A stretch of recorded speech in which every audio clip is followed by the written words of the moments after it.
Israel বর্তমান বিশ্বের আলোচিত সমালোচিত এক নাম। যুদ্ধ সংঘাতের প্রশ্ন উঠলেই চলে আসে যে নাম। গাজা ইস্যুতে দীর্ঘদিন ধরেই বিশ্বব্যাপী সমালোচনার কেন্দ্রে ইসরায়েল। ইরানে হামলার পর সমালোচনা আরও বেড়েছে। এতটা আগ্রাসী যে রাষ্ট্রের আচরণ, হামলা সংঘাতে বিশ্বের সবচেয়ে এগিয়ে যে দেশ, তার ভূখণ্ডের আয়তন কত? অনেক বেশি? মোটেও না।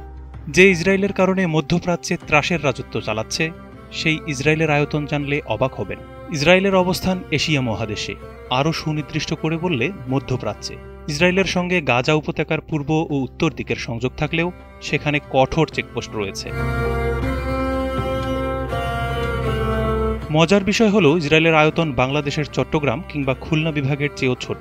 ইসরায়েল সরকারের দাবি অনুযায়ী দেশটির আয়তন 22,145 বর্গ কিলোমিটার। এদিক থেকে এটি বাংলাদেশের সবচেয়ে বড় বিভাগ চট্টগ্রামের চেয়েও 10,000 বর্গ কিলোমিটার ছোট। এমনকি খুলনা বিভাগ থেকেও সামান্য ছোট। ইসরায়েলের দাবি করা এই আয়তনের মধ্যে রয়েছে মূল ভূখণ্ড, গোলান মালভূমি, জেরুজালেম, পশ্চিম তীর ও গাজার মতো বিতর্কিত অঞ্চলগুলো। ইসরায়েলে সমুদ্র যেমন আছে, তেমনি এখানে পাহাড়, উর্বর ভূমি, মরুভূমিও রয়েছে। এগুলোর প্রত্যেকটি একে অপরের বেশ কাছাকাছি অবস্থিত। উদাহরণস্বরূপ, পশ্চিমে থাকা ভূমধ্যসাগর থেকে পূর্বের ডেড সি পর্যন্ত যেতে গাড়িতে মাত্র 90 মিনিট সময় লাগে।